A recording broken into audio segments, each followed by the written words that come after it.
संसद का बजट सत्र आज से शुरू हो गया है। केंद्रीय कक्ष में लोकसभा और राज्यसभा की संयुक्त बैठक में राष्ट्रपति द्रौपदी मुर्मू के अभिभाषण से सत्र की शुरुआत हुई। अपने अभिभाषण में राष्ट्रपति ने कहा कि देश की वर्तमान सरकार समाज के वंचित और अविकसित क्षेत्रों के विकास पर बल दे रही है। उन्होंने कहा कि इस सरकार ने सभी वर्गों की उम्मीदों पर खरा उतरने का प्रयास किया है। माननीय सदस्यगण, हमारे देश में ऐसे अनेक वर्ग तथा ऐसे अनेक क्षेत्र हैं जिनकी उम्मीदों और आवश्यकताओं पर समुचित ध्यान देकर ही समग्र विकास की परिकल्पना की पूरा की जा सकती है। आप मेरी सरकार ऐसे हर वंचित वर्ग और वंचित क्षेत्रों को वरीयता देते हुए काम कर रही है। मेरे सरकार ने हर उस समाज की इच्छाओं को पूरा किया है जो सदियों से वंचित रहा था। गरीब, दलित, पिछड़े, आदिवासी इनकी इच्छाओं को पूरा कर उन्हें सपने देखने का साहस दिया है। कोई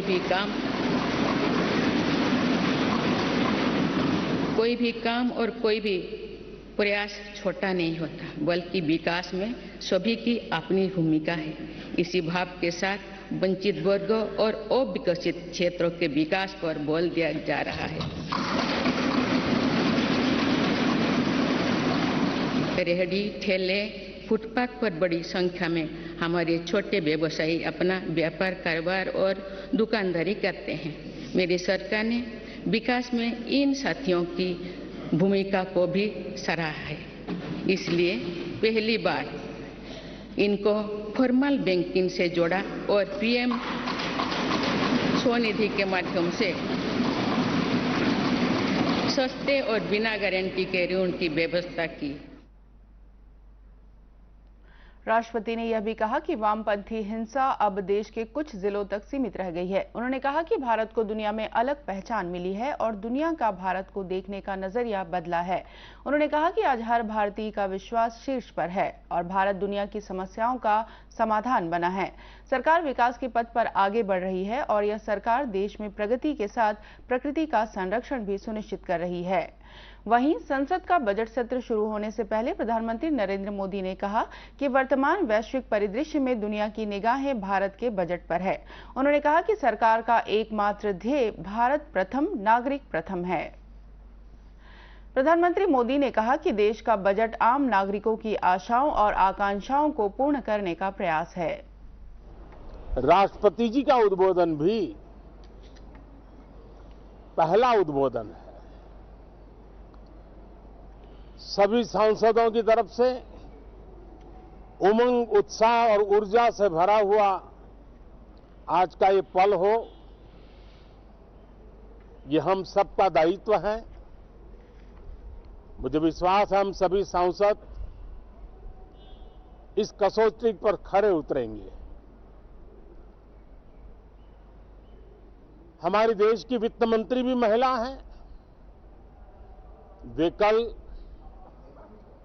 और एक बजट लेकर के देश के सामने आ रही है।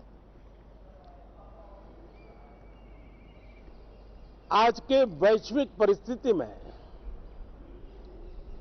भारत के बजट के तरफ न सिर्फ भारत का लेकिन पूरे विश्व का ध्यान है। डावाडोल विश्व की आर्थिक परिस्थिति में भारत का बजट भारत के सामान्य मानवी की आशा आकांक्षाओं को तो पूरा करने का प्रयास करेगा ही, लेकिन विश्व जो आशा की किरण देख रहा है उसे वो और अधिक प्रकाशमान नजर आए।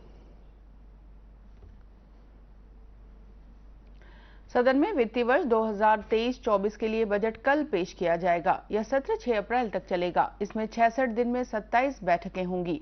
सत्र का पहला भाग 13 फरवरी तक चलेगा। 14 फरवरी से 12 मार्च तक सदन की कार्रवाई नहीं होगी और इस दौरान विभागों से संबंधित संसदीय स्थायी समितियां अनुदान मांगों की समीक्षा करेंगी और अपने मंत्रालयों और विभागों से संबंधित रिपोर्ट तैयार करेंगी। बजट सत्र का दूसरा भाग 13 मार्च से शुरू होकर 6 अप्रैल तक चलेगा।